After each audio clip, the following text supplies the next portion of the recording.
My name is Samantha Avery, though nobody's called me anything but Sam since basic training. And I was 33 the Christmas my father told me to get out of his house. I'd flown home with a cane, a left leg that ended below the knee, and a duffel that still smelled like the base. I sat at his table for 40 minutes. Then he called me a burden, and I left without raising my voice. The leg wasn't the thing that broke me, neither were the words. It was what my grandfather said 3 days later, the moment he opened his door and saw my face standing in the cold. For 10 years, I'd sent that family every paycheck I earned. I thought I knew exactly where that money had gone. I was wrong about all of it. And the truth was waiting for me at the end of a long bus ride into the Oregon hills. Welcome back to Calm Drama Stories, where we sit with the quiet betrayals that happen inside ordinary families and with the steady people who walk out of them whole. If a story like this has ever been yours, then you already know the worst wounds don't bleed. Stay with me to the end because the part you came for happens late and it's worth the wait. Drop a comment to let me know you're here, and be sure to subscribe. The house in Salem still smelled like cinnamon and floor polish, the way it had when I was 10 years old. My mother, Carol, took my coat without quite looking at me. My sister Heather had set out the good plates, the ones with the gold rims that came out twice a year. I'd brought gifts I couldn't really afford. A scarf for my mother, a die-cast truck for Heather's son, a bottle of decent wine. Old habit. When you've spent your whole life being the one who shows up carrying something, you forget how to walk through a door empty-handed.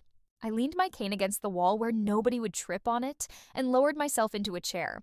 "You just sit," Heather said. "Well, bring things to you." She said it the way you'd talk to a guest who might break. It landed like a diagnosis. My brother Mark passed the rolls and kept his eyes on his plate, 28 years old and still flinching at his own father's silence. For 40 minutes, we talked about the weather, the new bypass, and Heather's kitchen remodel, the quartz counters, the farmhouse sink. Nobody asked about Kandahar. Nobody asked about the leg, which was fine because I hadn't come for sympathy. But nobody mentioned the 10 years of paychecks either. 10 years of wiring almost everything I earned into the family account. Money my father swore was the only thing keeping his own father's bee farm out of foreclosure. I kept waiting for that subject to surface. The way you wait by a door you've already heard unlock from the other side. "So, how long are you planning to stay?" My mother asked halfway through the ham. It wasn't a welcome. It was a clock, and it had just started running. I told her I hadn't planned that far. The medical discharge had only finalized 3 weeks earlier. I was still learning how my own body worked again, still mapping the distance between a chair and a door. My father set down his fork at that. Ray Avery had a way of going quiet that was louder than shouting. 3 weeks out and already with your hand open," he said. I told him my hand wasn't open. I told him I'd come home for Christmas, not for money, and that for the record, I'd been the one sending it. That money spent, he said, on things that mattered. I asked what mattered more than the farm I'd been bleeding paychecks to save. He looked at me like I'd tracked mud across the carpet. You come back broken, you come back broke, and you sit at my table acting like the world owes you a parade. Heather studied her wine. Mark stared at the tablecloth. My mother folded her napkin into a smaller and smaller square. I waited for one of them to say something. None of them did. "I gave you everything I made for a decade," I said. And my voice stayed level because the one thing the Army taught me well was how to keep my voice level. That was when he said it plain as passing the salt. "You're a burden. Get out of my house." I stood up. It took me longer than it used to, and I made them watch every second of it. I picked up my cane. I left the gifts on the table. At the door, I turned back once, and not a single one of them met my eyes. The cold outside was the clean kind, the kind that scrubs the inside of your nose. I stood on the sidewalk and did the math, which is what I do instead of falling apart. I had $61 in checking, a service record, and a body that needed 8 kinds of follow-up. The savings I should have had, the cushion 10 years of paychecks should have built, simply did not exist. I had given it away one wire transfer at a time, believing every word my father said about the farm. There was exactly one place left that had ever felt like ground under me. My grandfather's. I caught the late bus out of the downtown station, the regional line that loops south through the valley toward the small towns nobody's heard of. 60-some miles of dark fields and Christmas lights strung on barns. I pressed my forehead to the cold glass and let the engine noise sit on top of the other noise, the noise that lives behind my eyes since the pressure plate. The counselor at the VA called it hypervigilance. I called it the reason I sat where I could see the door. I hadn't spoken to Walt in years. My father had always relayed the news, always the middleman. Grandpa's slowing down. Grandpa needs the money. Grandpa's having a hard winter. I'd believe that too. I was riding 2 hours through the dark to help an old man hold onto a failing farm the way I'd been helping him for a decade. I didn't know yet that I had it exactly backward. I didn't know the old man thought I'd forgotten he was alive. The bus let me off at a gas station 2 miles from the farm, and I walked the rest on a county road with no shoulder. My cane finding the frozen ruts? Walt's place sat at the end of a gravel drive, a low farmhouse with a sagging porch, and behind it, the rows of white boxes I remembered from childhood, the hives. In December, they sat silent and clustered, the bees balled up inside, keeping their queen warm. But the smell was the thing that hit me first. Wood smoke and something sweeter underneath. Wax and old honey, the smell that had soaked into every board of that property for 50 years. It came back faster than the words for it. And then a sound I wasn't ready for. A low, even hum from the nearest box. The winter cluster vibrating to make heat. For one bad second, my brain rewrote it. The hum became the ring in my ears after the blast. The long, flat tone that meant something had gone wrong, and my hand was already up before I caught it. I stood in the dark, breathing the smoke until the sound was just bees again. The porch light came on. The door opened. Walt Avery filled it, smaller than I remembered, and grayer in a flannel shirt and reading glasses pushed up on his forehead. He looked at me for a long moment, at the cane, at the leg, at the duffel. I braced for pity. I'd had a tank full of it, and I was done. What I got instead was confusion, the deep kind. The kind that means two people are looking at the same picture and seeing different things. "Sam," he said. "Girl, what in God's name are you doing way out here?" I told him the truth in the doorway because I didn't have the strength to dress it up. Dad threw me out. I've got nowhere else. I came to help with the farm. He stepped back to let me in, and the kitchen was warm and ordinary. A kettle on the stove, a crossword folded on the table. He sat me in a chair and put coffee in front of me before he said anything at all. "Help with the farm," he repeated slowly, like the words were in a language he half knew. "Sam, the farm's not in trouble." "Hasn't been in years." I said, "That couldn't be right." I said, I'd been sending money home for it for 10 years. Every deployment, money, Dad said, went straight to Walt for the mortgage and the equipment and the bad seasons. The old man's face did something I'll never forget. It went pale, then very still. "What money?" He said it wasn't a question. "Sam, I never got a cent, not one. I haven't taken a dime off this family in my life." The kitchen tilted. I gripped the edge of the table the way you grip a rail on a moving deck. I told him there had to be a mistake. "A transfer that got rerouted." "Something." He shook his head slow. "Your daddy told me you'd gone no contact. Said the army changed. You said you didn't write, didn't call, didn't want any part of us out here." He took off the reading glasses and rubbed his eyes. He said it plain. "Every time I asked after you, she stopped writing. She didn't want us." I had written him birthday cards from 3 continents. I had sent photographs. I had called a number that I now understood had never once been his. Somewhere between me and this kitchen, 10 years of my life had been intercepted and spent. And the man I'd come to rescue had spent those same 10 years believing I'd left him to grow old alone. He put me in my father's old bedroom, which was its own small cruelty, and I lay awake in it, doing inventory. The house was proof against my father's story in every direction I looked. The roof was sound. The truck in the barn ran. There was a chest freezer full of game and a pantry that could survive a siege. Walt owed nothing to anyone, ran 30 yolk hives, sold honey at 2 markets and to a co-op in town, and lived small and square and solvent. There had never been a foreclosure. There had never been a bad winter that money couldn't reach because the money had never reached him at all. I want to be clear that I wasn't lying there crying. I was lying there recalculating, which for me is the same nervous system doing a more useful job. The bad night still came, and that was a bad night. The ceiling fan turning into rotor blades if I watched it too long, but under the noise was a question colder than the room. If I wasn't the daughter who'd saved the family farm, who was I? For 10 years, my whole sense of myself had been built on one load-bearing wall. I provided. I sent the money. I was the strong one, the one who didn't need anything because she was too busy being needed. Take that away, and I didn't know what was left. I had given a family that discarded me everything I'd earned. And I'd done it gladly because being useful was the only way I knew how to be loved. I lay in my father's childhood bed and understood that I was going to have to learn an entirely different thing. I just didn't have a name for it yet. In the morning, he didn't ask how I'd slept, which I appreciated. He made eggs and set a mug in front of me and looked out the window at the white boxes glazed with frost. "You can stay," he said. Not as charity. "I'm 78 and my hands shake some mornings. I could use a second set." I told him I didn't know the first thing about bees. "Nobody does until they do," he said. Slow learners make the best beekeepers. You can't rush a hive. I asked him why he was offering after 10 years of thinking I'd abandoned him. He turned the mug a quarter turn on the table. "An old man's habit. Because you got off a bus in the cold and knocked on my door." He said, "That's more than your father's done in 6 years." Then he said the thing I'd carry the rest of my life. Said it without any weight on it, like it was just a fact about weather. "Blood's just an accident, Sam. Family is the people who answer when you call." Outside somewhere in the valley, a tractor coughed to life. He mentioned almost in passing that my brother Mark still came out to help sometimes on weekends when Ray didn't know. The two of us had that in common then, the kept quiet children. I told him I'd stay through the winter. I meant it as a stopgap, a place to heal and plan my exit.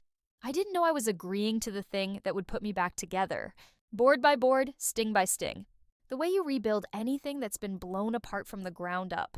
The first bad one hit about a week in. A delivery truck backfired on the county road at 4 a.m, and I came up out of sleep, already on the floor, already low, already certain.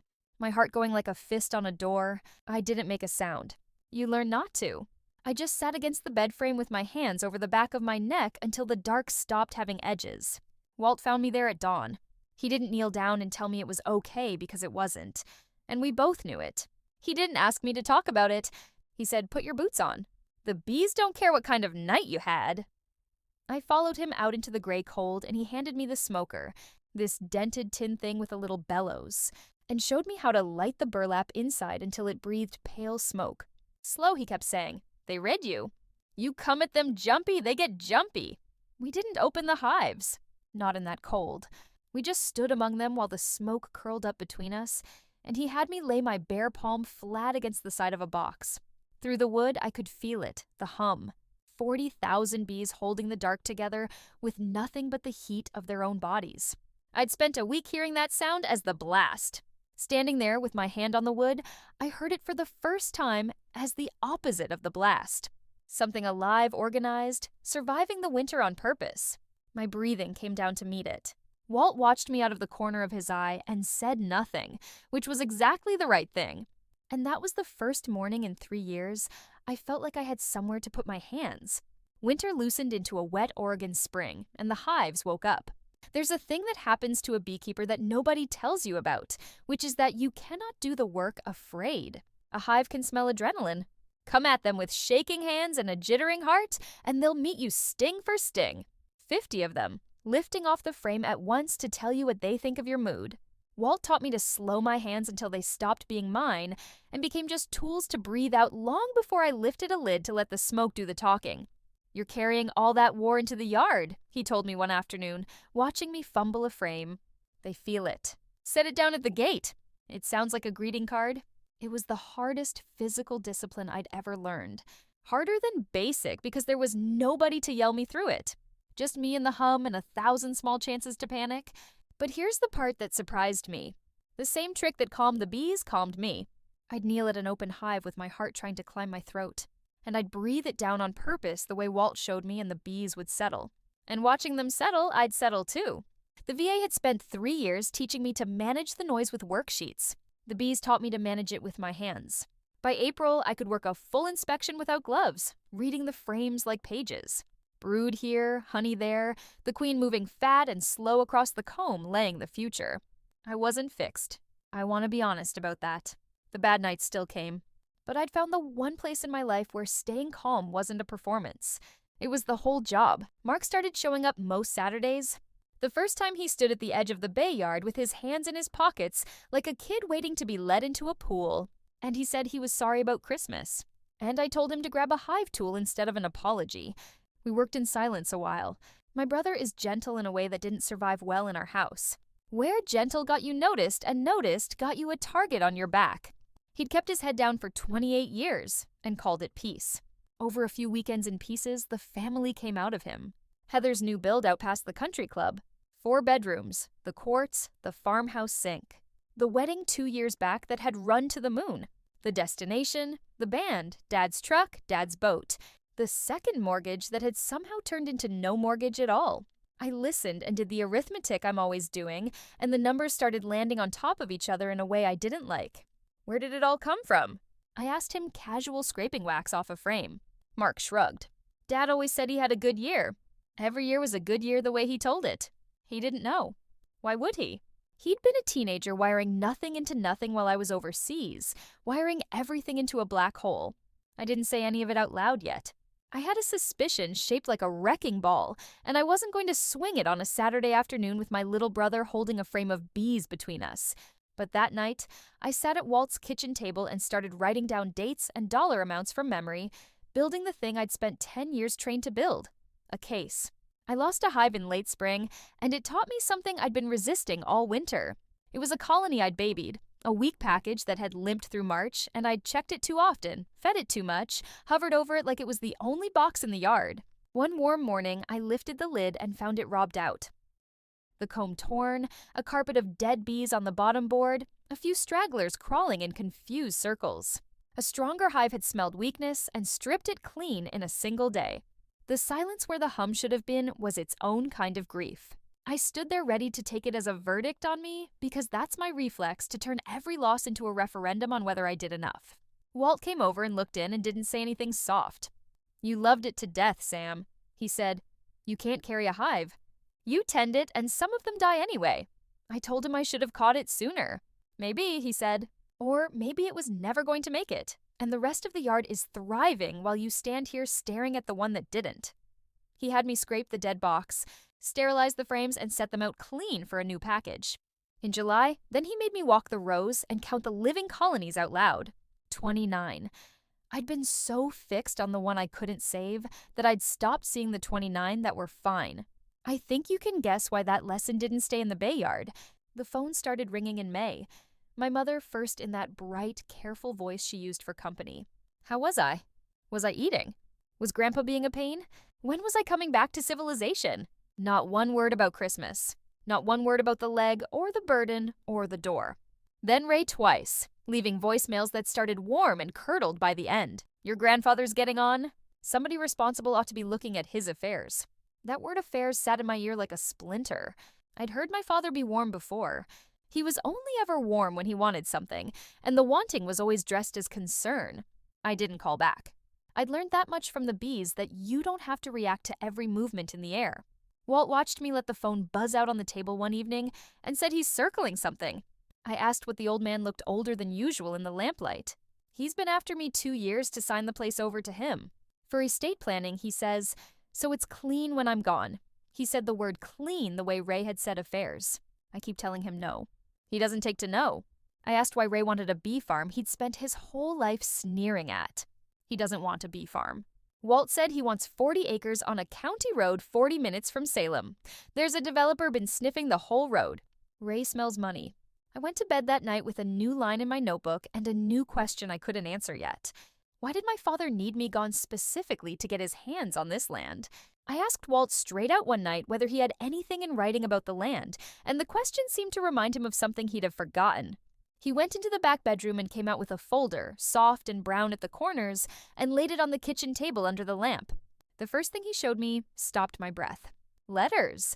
My father's handwriting, years of it. 1 or 2 a year, each one reporting on the family's contributions to Dad's care. Listing amounts, listing my name.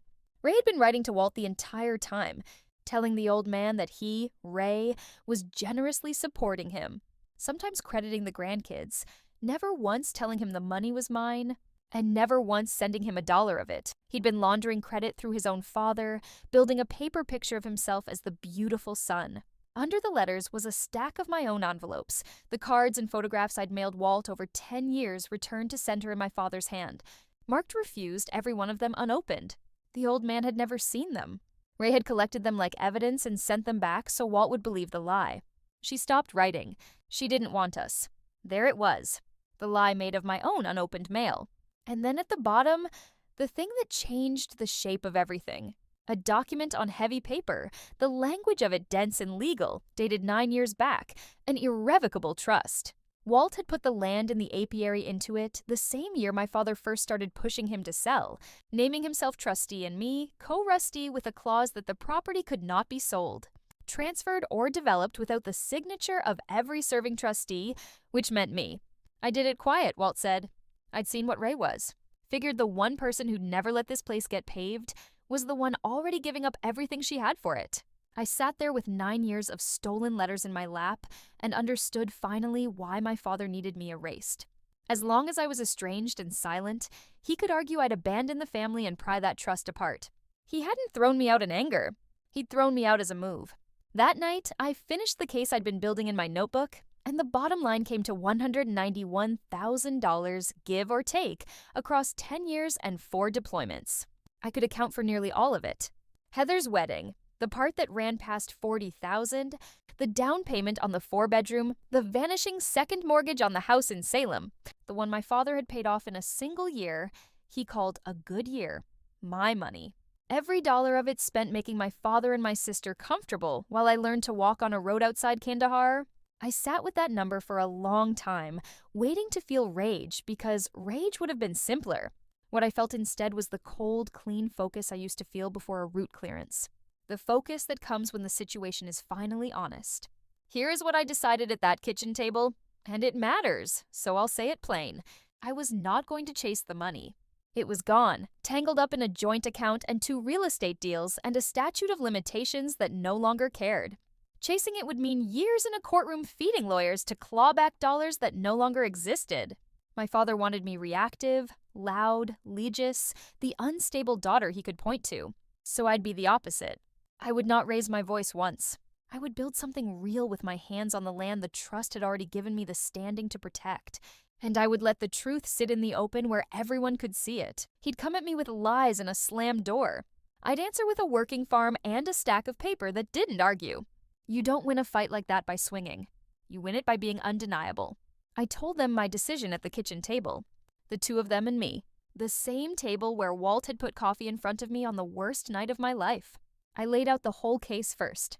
The $191,000, the wedding, the house, the letters. All of it, because they deserved to hear it from me and not from a courtroom. Mark went white and quiet. Walt just nodded slow like a man having something confirmed that he'd suspected for years. Then I told them what I wasn't going to do. I wasn't going to sue for the money. It was gone, dissolved into real estate and a joint account and a clock that had already run out. And chasing it would mean 2 years of my life feeding lawyers to claw back dollars that no longer existed in any form I could reach. More than that, it was exactly what my father wanted. He needed me loud and litigious. The unstable veteran daughter losing her mind over money so he could point and say, "See, so we don't give him that." I said, "We don't chase what's gone. We build what's here." Mark asked what that meant for him. I told him it meant a job if he wanted one. Building something with his own name on it instead of hiding from a man who scared him. He said he'd quit the parts store Monday. Walt laid his shaking hand flat on the table between us, and Mark put his on top, and I put mine on top of theirs, and nobody said anything corny about it. We just sat there a second, 3 people who'd chosen each other, and then we got back to work. That I understand now was the moment I stopped being a soldier and started being an Avery on my own terms. I know what you're thinking, because I've thought it about other people. 10 years. How does anybody send money into a hole for 10 years and not check the bottom? So let me tell you what I actually did. Because I wasn't a fool, I was a soldier $8,000 from a bank. Around year 4, I got a bad feeling and asked my father for statements. He sent me 3 pages, screenshots, really balances, and a couple of transfers, and a photo of Walt's barn with a new section of roof. See your money at work. The roof was real. It just wasn't new, and it wasn't mine. Around year 6, I tried to get into the online banking myself from a base computer and couldn't. He'd set the login up under his own email and phone number, so every verification code went to him, not to me. The paper statements went to the house in Salem to an address that wasn't mine. And when I called the bank from a satellite phone to ask about routing my pay into a separate account I controlled, I was told that splitting or closing a joint account couldn't be done remotely. That both holders had to walk into a branch together with photo identification. I was in a combat zone. He was in Salem. The nearest branch was a 9-hour flight and a warway. I did the thing you're supposed to do. I asked, I checked, I pushed. And every door that should have let me verify the truth had a lock on it that only my father held the key to.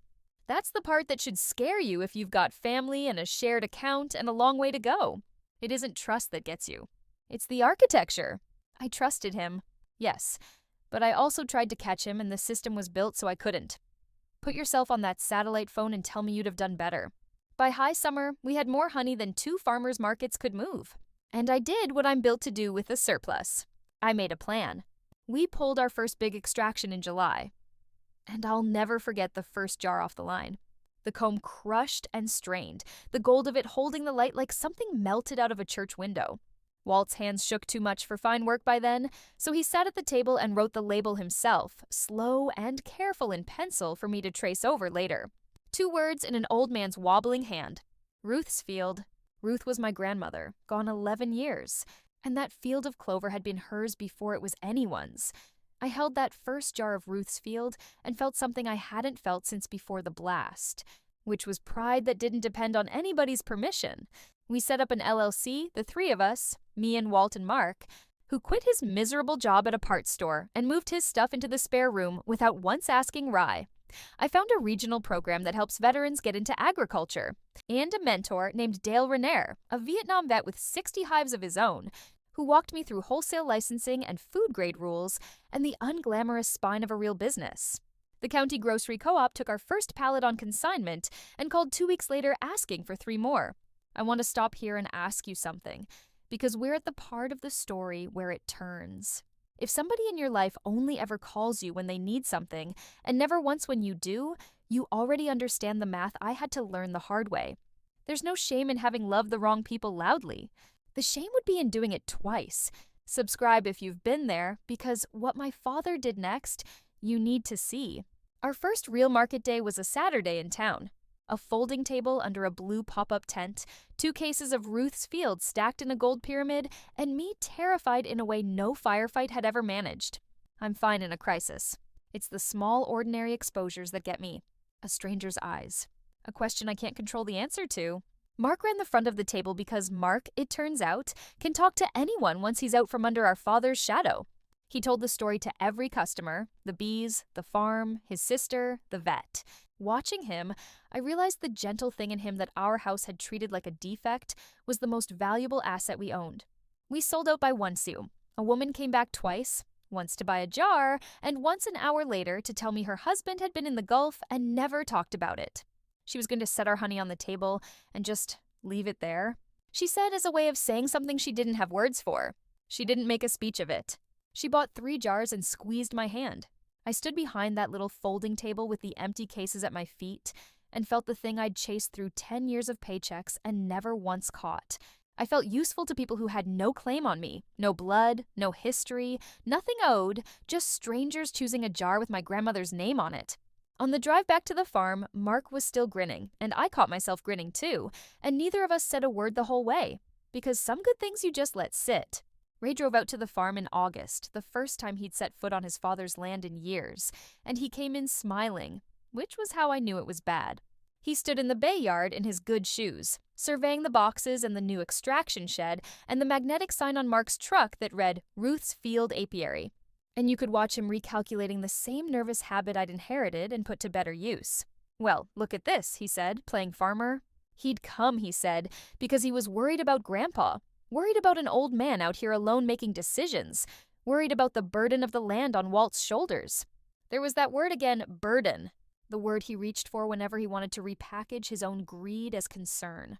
He suggested gently, reasonably, that the smart thing, the loving thing, would be for Walt to let Rye take the property into his name now for tax reasons, for estate reasons, so nobody got hurt later. He spoke past me the entire time to Walt, as if I were a hired hand who'd wandered into a family meeting. I let him. I'd learned that from the hive. You don't react to every movement in the air. Walt said no the way he always said no, flat and final. And I watched my father's smile thin out at the edges.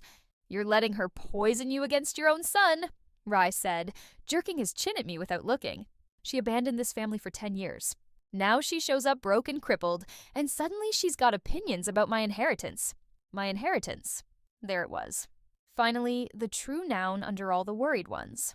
He left without staying for coffee. From the porch, I watched his car kick gravel down the long drive. And I knew the way you know weather is coming, that he'd be back, and that next time he wouldn't bother smiling. Mark filled in the rest over the next week, scared and quiet, the way he got when our father's name came up. Ray was underwater. The boat, the trucks, a stretch of bad bets on rental properties. A lifestyle floated on my paychecks that had stopped arriving the day I got hurt. The developer working the county road had made an offer on the whole stretch, and Walt's 40 acres sat right in the middle of it. The Keystone parcel worth more than the rest combined. If Rye could get the land, he could sell it and surface. If he couldn't, he was going to drown in front of the whole town. And the only thing standing between my father and that money was a 9-year-old trust with my name in it. So he'd started building his case the way I'd built mine, except his was made of lies. He'd been telling people around Salem that his combat-injured daughter had come home unstable, that she'd isolated his elderly father out on a farm, that she was exerting undue influence on a vulnerable old man to steal his estate. He was setting the table to challenge the trust in court, to argue that Walt wasn't competent and that I'd manipulated him, and to paint me, the daughter who'd funded his entire comfortable life. As a predator, it was almost elegant. Turn the victim into the villain before the victim knows there's a trial. I understood then that he hadn't thrown me out at Christmas in a fit of temper. He'd been clearing the board. An estranged absent daughter is easy to write out of a story. He just hadn't counted on me getting off that bus. He hadn't counted on Walt opening the door. And he had no idea that the abandoned daughter he planned to paint as unstable had spent 10 years learning to stay calm under fire. Here's where another version of me, the younger one, would have called my father and screamed the house down. I didn't. I made appointments instead. Through the Veterans Legal Aid Clinic, I found an estate attorney named Pewitt, a careful woman who read the trust twice and then looked at me over her glasses and said the 4 most beautiful words in the English language. This is airtight structurally. Irrevocable meant exactly that. Walt couldn't be talked into undoing it, couldn't be pressured into selling, couldn't sign the land away in a weak moment because he'd already given up that power 9 years ago on purpose. Walt was the trustee while he lived, and he'd named me co-trustee with a clause that the property couldn't be sold, transferred, or developed without the signature of every serving trustee. That meant nothing happened to this land without my hand on the pen, and I was not going to sign. But Pewitt warned me about the soft spot. The one move left to Ray was to claim Walt had been incompetent when he made the trust, or was incompetent now, and that I'd unduly influenced him. So we closed that door, too. We had Walt evaluated by his own physician and a geriatric specialist, both of whom documented in clinical language that was measured and honest, that he showed no cognitive impairment consistent with diminished capacity. We had the original attorney who drafted the trust write a letter confirming Walt had come to him alone 9 years ago, clear-eyed and unaccompanied. I built a wall of plain, boring, verifiable fact around an old man and 40 acres of clover. No theatrics, no recordings made in secret, no traps, just documents that said what was true and would keep saying it in a courtroom under oath long after anyone's voice gave out. My father's whole strategy ran on the story being murky. I spent that month making it clear when he came back, and I knew he would. The murk would be gone. And so would his only weapon. Heather came in September, which surprised me because Heather did not do gravel roads. She picked her way across the yard in white sneakers, wrinkling her nose at the bees, and found me at the extraction shed in a stained apron, sticky to the elbows. She'd come, she said, to make peace.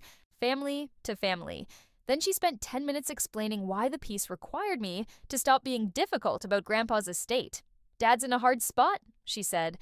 And honestly, Sam, after everything the family's done for you, you could stand to be a little less selfish. Everything the family had done for me, I set down the frame I was holding and asked her evenly what exactly the family had done. She listed it without a flicker. They'd taken me in for Christmas.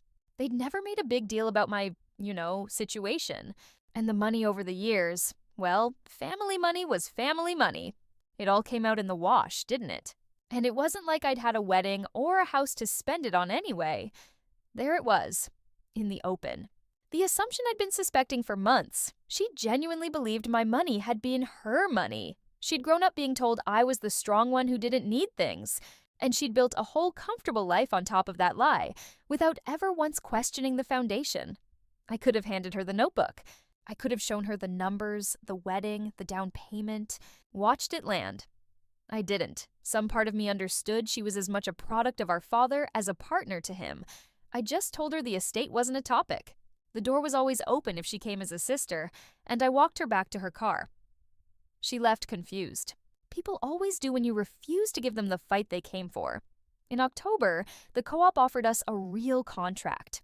A year of guaranteed shelf space across 6 stores. Our biggest order yet, and a buyer named Linda, who wanted to do a proper signing out at the farm because she liked the story and thought her customers would too. The county paper wanted to run a feature, veteran-run apiary, local honey, the works. A photographer, an afternoon, the whole community invited to see the operation. We set it for a Saturday at the end of harvest, the busiest the farm had looked in a decade. Hives heavy, shed humming, jars of Ruth's Field stacked gold on every surface. I'd come to that gravel road 11 months earlier with $61 and a duffel. And now I had a business, a brother, a grandfather, and a reason to get up that didn't involve outrunning anything. I want to pause the story here for 1 second because we're almost at the part you've been waiting for, and I don't want you to miss it. My father once stood up at his own table and told a room full of relatives that I was a burden. In about a week, a different room was going to hear a different account. And not from me shouting it, from the paperwork, from the witnesses, from the honey on the shelf. If you've ever been written off by the people who owed you the most, you know exactly why I waited, why I built the case slow instead of fast, why I never once called him to scream. Loud feels good for a night. Undeniable lasts, hit subscribe and stay right here because on the Saturday of that signing, my father drove out to the farm one last time, and he had absolutely no idea what he was walking into. Saturday came in clear and gold, the kind of October light that makes even a working farm look like a calendar. By 11, the yard was full. Linda from the co-op had set up a folding table near the extraction shed for the contract. The photographer from the paper drifted around shooting the hives. Dale Renner had come out with 3 other vets from the agriculture program, and a dozen neighbors stood around with paper cups of coffee. And Walt sat in a lawn chair in the middle of it all, like a king at the center of a court he never wanted. Pleased and embarrassed in equal measure, Mark worked the crowd in a clean shirt, actually grinning, a thing I hadn't seen my brother do since we were kids. I was at the table with Linda, pen in hand, about to sign the biggest order of my life, when I heard tires on the gravel coming too fast. Ray's car. He got out without closing the door, and he came across that yard like a man crossing a parking lot to a fight, and the smile was gone, just like I'd known it would be. He'd heard about the signing. Of course he had. In a town that size, word traveled fast. He'd come because, in his mind, this was the moment he was losing the land for good. The asset that was going to save him, hardening into something the whole county now thought belonged to his crippled daughter. He didn't see a celebration. He saw a robbery in progress. He didn't lower his voice for the crowd. He'd never once in his life considered that an audience might not be on his side. "I'm sorry. Folks," he announced to the yard, loud and performative. "But somebody needs to know what's really going on out here." The neighbors went quiet. The photographer slowly lowered his camera. Linda looked at me, and I set the pen down on the contract, calm as a Sunday, and turned to face my father across 40 acres of clover and witnesses. And I felt the old steadiness come down over me like a hand. Slow hands, low voice. Work the hive. What came out of him then was the speech he'd been rehearsing around Salem for months, and he aimed it at the crowd, not at me, because men like my father always play to the room. "My daughter," he said, "came home from the service unwell.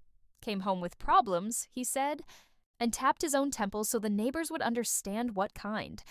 She'd moved in on a confused old man, isolated him from his own family, turned him against his only son, and was right now in the middle of stealing an estate out from under everyone. He had documents coming, he said. Lawyers. This wasn't over. He told that yard full of strangers that I was unstable, that I was a manipulator, that I was, and he reached for the old reliable word one more time, a burden this family had carried long enough. I stood and let him finish. That's the part I want you to understand, because it's the whole story in one motion. I did not raise my voice. I did not step toward him. 12 months earlier, His words had sent me out a door into the cold, and now they just moved through the air around me and kept going. Because I'd learned the one thing he never had. Bees can smell fear, and they answer it with fury. And the only way to walk into a swarm and come out whole is to make your heart go quiet on purpose. I'd been practicing that every single morning in this yard. My father was the swarm now. All noise and venom, certain that loud was the same as right, and I just stood in it, breathing out long and slow the way Walt taught me, my hands open and still at my sides, and I waited for him to run out of air. The neighbors had gone dead silent. Somewhere behind me, a hive hummed its low, even note, the sound that had once been the blast in my head and was now just the farm breathing. When he finally stopped, chest heaving, waiting for me to scream back so he could point at me and say, See? What did I tell you? I didn't give him the satisfaction. I gave him something worse. I gave him the truth. Quietly. With paper. You're right that there are documents, I said. Let's let everyone see them. I walked into the shed and brought out the folder. I laid it on the contract table next to the pen, and I narrated it for the yard in the flat voice I use when the situation is finally honest. This is an irrevocable trust dated 9 years ago, I said, drawn up by Grandpa alone, naming me to keep this a working farm. Here's the attorney's letter confirming he came in clear-eyed and unaccompanied. Here are 2 physicians' evaluations finding no impairment. I set each page down like a card. The land cannot be sold. It was never going to be sold. Then I picked up the second stack. And these, I said, are my father's letters to my grandfather. 10 years of them, taking credit for supporting this farm. And these are the cards and photos I mailed home from overseas, returned unopened in his handwriting. So Grandpa would believe I'd abandoned him. I let that sit for one beat. The money my father told you I never sent, I said. The burden he says I've been came to $191,000 over 10 years and 4 deployments. It paid for my sister's wedding. It paid off this man's house. I funded the comfortable life he's standing here defending. I turned to him then, and for the first and only time, I spoke directly to my father, and I kept my voice exactly as low as it had been. You stood at your table last Christmas and called me a burden, I said. I was the one carrying all of you. Walt rose out of his lawn chair, slow and shaking, and said to the whole yard in his cracked old voice, Every word she said is true. And I've got the papers in the house to prove the rest. Ray's face went through everything at once. The fury. The calculation. The search for an exit. He did not apologize. Men like him don't. Not when they're cornered. Only when it's useful. And it wasn't useful anymore. He called Walt a senile old fool. He called me a liar. Looked around the yard for one face that believed him and didn't find a single one I didn't gloat. There's no joy in it. And the bees had cured me of needing it. I just picked up a jar of Ruth's Field from the stack on the table, the gold of it catching that October light, and I walked it over and set it on the fence rail beside my father. Gentle, the way you set down anything you don't want to break. Take it, I said. It's the only thing from this farm you're ever going to get. Then I told him the rest. Quiet, final, for him alone. The gate stays open if you ever want to come back as a father. But the land isn't yours, and neither am I. He looked at the jar. He looked at me. For 1 second, something moved behind his eyes that might, in a better man, have become shame. Then, he turned and walked back to his car, and he left the jar, sitting on the rail, and he drove down that long gravel drive for the last time. I watched the dust settle. Then, I went back to the table, picked up the pen, and signed. The co-op contract went through that afternoon, and Ruth's Field went onto 6 store shelves by Thanksgiving and sold through twice. The lawsuit my father threatened never came because Pewitt sent his attorney the same wall of paper I'd shown the yard, and there's no case to be made when every fact is already standing in daylight. Mark stayed.